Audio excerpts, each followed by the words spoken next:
A News Channel 13 crew was threatened with arrest today. It happened as they were working on a story about the historic cottage in Wilton, where President Ulysses S. Grant spent his final days. Grant's cottage is located on Mount McGregor near the now closed correctional facility.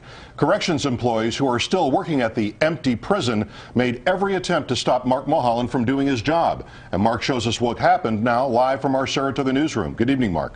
Well, good evening, Jim and Benita. In more than 20 years in the business, I've rarely encountered anything quite like this. We were doing a story on Grant's cottage, but some corrections employees made their actions the story.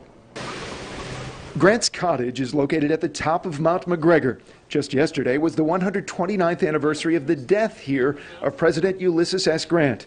We shot some of the reenactment Wednesday and were assigned to go back there today to get some additional shots. We were doing a piece on camera in the shadows of the empty Mount McGregor prison when a car comes speeding toward us.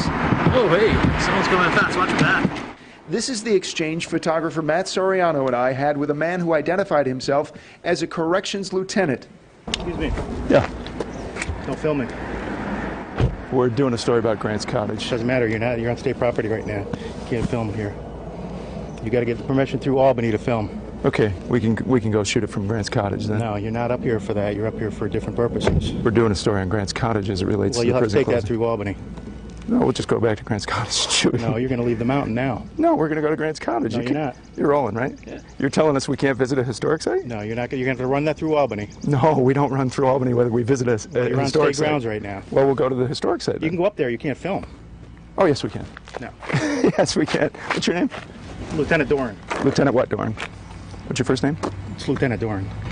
Look, I'm not going to go around with you on this. You're going to leave the property. We will. We'll go up to the historic site. You cannot film up there. We will go to the historic site and do our job. You know what? Jeff, make sure they don't go up. I'm going to call the state police. Have them removed. Have us removed from a historic site, sir? So we proceeded to make our way closer to Grant's cottage, but another corrections employee parked his car across the road, denying and blocking our access to the historic site. So we're trying to get to Grant's cottage, and a state corrections officer is blocking the road. So you can see how this might deter people from trying to get to a prominent national historic site. Can you move up a little so we can get to Grant's cottage, please? After several minutes, he moves his car to allow other visitors to get to and from Grant's cottage and slowly inching his car along in front of us. Ironically, once there, we noticed a film crew apparently filming a movie on the grounds of the closed prison. On our way back down the mountain as we attempted to leave, Corrections Lieutenant Doran had called the state police, asked them to detain us, and demanded our video. He's obviously leaving. I mean, You can't leave with that film. can't leave with what? You can't leave with the film of the jail.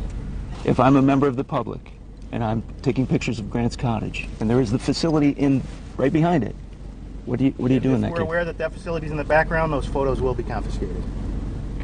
Now, the man who identified himself as Lieutenant Doran said on several occasions if we didn't hand over the tape, he would have us arrested.